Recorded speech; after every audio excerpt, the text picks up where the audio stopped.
കടൽ കടന്നു വന്ന വിശ്വാസ പ്രമാണങ്ങളെ ഇരുകൈയും നീട്ടി സ്വീകരിച്ച മുസ്ലിംസിന്റെ മണ്ണിൽ ജനം ഇക്കുറി ആരെ സ്വീകരിക്കുമെന്നത് പ്രവചനാതീതമാണ്.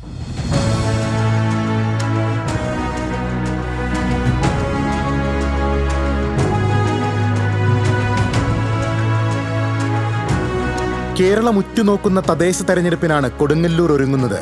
കഴിഞ്ഞ തെരഞ്ഞെടുപ്പിൽ ഒറ്റ സീറ്റിന്റെ പിൻബലത്തിൽ ഭരണം നിലനിർത്തിയ LDFന് ഭരണത്തുടർച്ച ഉണ്ടാകുമോ? കപ്പിനും ചുണ്ടിനുമിടയിൽ നഗരസഭാ ഭരണം നഷ്ടപ്പെട്ട BJP ഇക്കുറി ചരിത്രം കുറിക്കുമോ എന്നീ ചോദ്യങ്ങൾക്കാണ് നഗരം വിധിയെഴുതുക. പ്രധാന പ്രതിപക്ഷത്തിന്റെ റോളിൽ നിന്ന് ഒറ്റയാളിലേക്കൊതുങ്ങിയ കോൺഗ്രസ് നയിക്കുന്ന UDFനിത് കരുത്തു തെളിയിക്കാനുള്ള അവസരമാണ്. നഗരസഭാ രൂപീകരണം മുതൽ കഴിഞ്ഞ 50 വർഷക്കാലമായി കൊടുങ്ങല്ലൂർ നഗരസഭ ഇടതുവശം ചേർന്നാണ് നടന്നിട്ടുള്ളത്. അംഗബലത്തിൽ ഏറ്റക്കുറച്ചിലുകൾ ഉണ്ടായിട്ടുണ്ടെങ്കിൽ കൂടി ഭരണം വിട്ടുകൊടുക്കാൻ LDF ഇതുവരെ തയ്യാറായിട്ടില്ല. ഒന്നിൽ നിന്നും തുടങ്ങി ക്രമാനുഗതമായ വളർച്ചയിലൂടെ പ്രധാന പ്രതിപക്ഷമായി മാറിയ BJP സംഘടനാ ബലത്തിലും ഏറെ മുന്നേറിയിട്ടുണ്ട്. 44 അംഗ കൗൺസിലിൽ LDFന് 22ഉം BJPക്ക് 21 കൗൺസിലർമാരാണുള്ളത്. കോൺഗ്രസിന് 1 കൗൺസിലറുണ്ട്.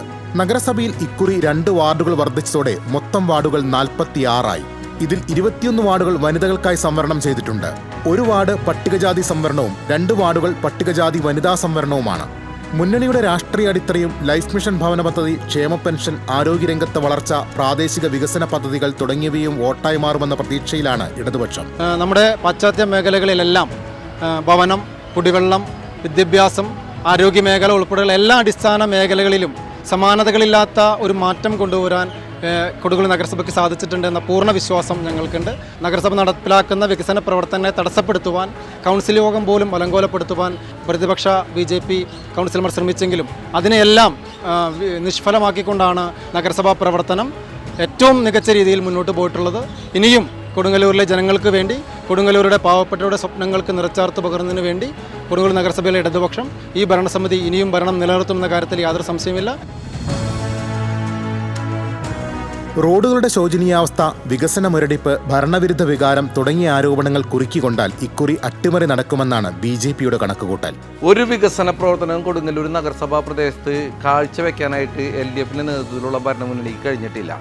അതുകൊണ്ട് തന്നെയാണ് നിരവധി വർഷങ്ങളായി ഭാരതീയ ജനതാ പാർട്ടി ഓരോ ഘട്ടങ്ങളിൽ തെരഞ്ഞെടുപ്പ് നടക്കുന്ന സമയത്തും 1 നിന്നും 21 സീറ്റിലേക്ക് കൊടുങ്ങല്ലൂരിലുള്ള ജനങ്ങൾ ജയിപ്പിച്ചത്. കഴിഞ്ഞ വർഷം 1 സീറ്റിനാണ് ഭരണം നഷ്ടപ്പെട്ടത്. 2025 വരുന്ന തെരഞ്ഞെടുപ്പിൽ കൊടുങ്ങല്ലൂർ ജനത ഒന്നാകെ ആഗ്രഹിക്കുന്നത് ഭാരതീയ ജനതാ പാർട്ടിയുടെ നേതൃത്വത്തിലുള്ള ഒരു ഭരണമുന്നണി കൊടുങ്ങല്ലൂർ നഗരസഭ ഭരിക്കുകയും അതിനോട് ബന്ധപ്പെട്ട് ഒരുപാട് വികസന പ്രവർത്തനങ്ങളും കൊടുങ്ങല്ലൂർ വരുന്നുള്ള ഒരു പ്രതീക്ഷയിലാണ് കൊടുങ്ങല്ലൂർ ജനത. ഭരണം സ്വപ്നം കാണുന്നില്ലെങ്കിൽ കൂടി ഇക്കുറി സീറ്റ് നില മെച്ചപ്പെടുത്താനാകുമെന്ന ആത്മവിശ്വാസത്തിലാണ് UDF.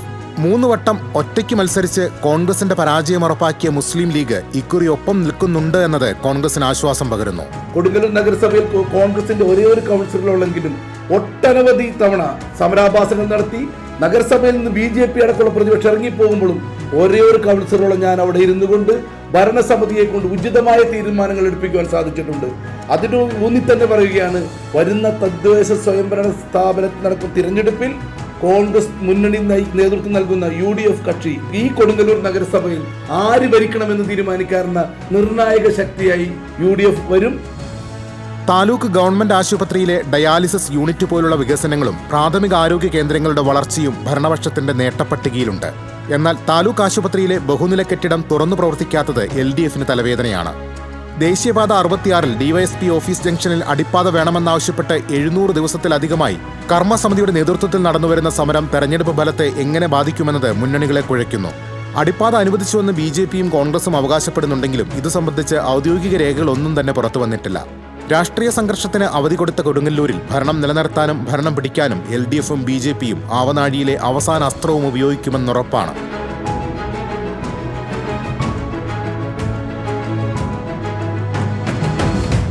ബാലറ്റ് പേപ്പറിലൂടെ തിരഞ്ഞെടുക്കപ്പെട്ട ആദ്യ കമ്മ്യൂണിസ്റ്റ് പ്രതിനിധിയുടെ നാട്ടിൽ ഇക്കുറി ഫലം എന്താകുമെന്ന് കണ്ടറിയേണ്ടിയിരിക്കുന്നു.